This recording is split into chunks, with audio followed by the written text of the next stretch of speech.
ఐదు సంవత్సరాలు నరకం అనుభవించారు ప్రజలు. ఆంధ్రప్రదేశ్ చరిత్రలో బ్రిటిష్ పాలన మేలు జగన్మోహన్ రెడ్డి పాలన కంటేననే పరిస్థితి తెచ్చాడు. కడుపులు పెట్టుకుని ఉన్నారు. ఈరోజు ఓటు రూపంలో కత్తులు బయట తీశారు. జగన్మోహన్ రెడ్డి ప్రభుత్వాన్ని నరికేసేశారు.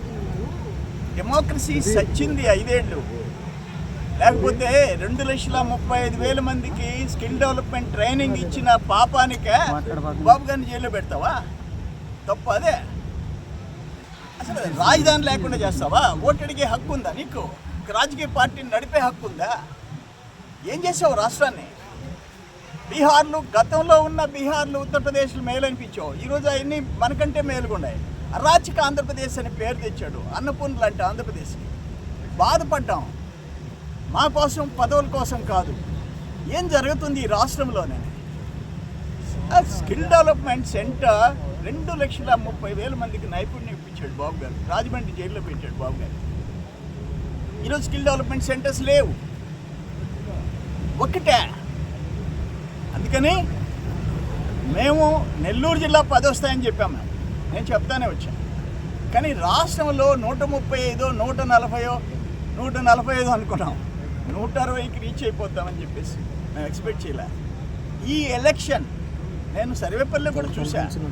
ఈ ఎలక్షన్ ప్రజలు చేశారు. ఎలక్షన్ మాకంటే జనం నడిపించారు. మమ్మల్ని జనం చేశారు. ఈ ఎలక్షన్ గెలుపులు, ఓటములు, ప్రభుత్వాలు రావటం, పోవటం చూసాం. కానీ ఈ ఎలక్షన్ మేము ఎప్పుడు నా 40 ఏళ్ళ అనుభవంలో నేను చూడలే ఇటువంటి పరిస్థితి.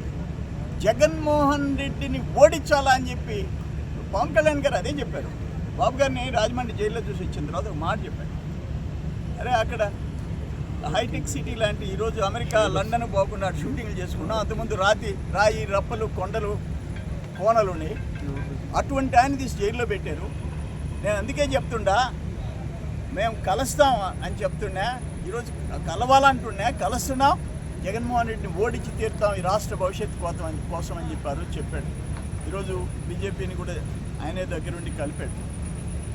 దేశంలో ఎన్డీఏ కూటమి వస్తుంది, ఇక్కడ కూటమి వస్తుంది.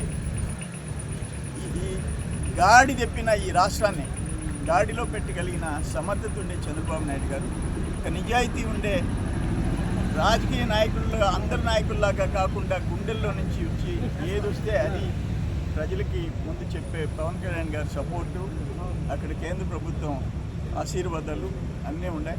రాష్ట్రానికి మంచి భవిష్యత్తు వచ్చింది.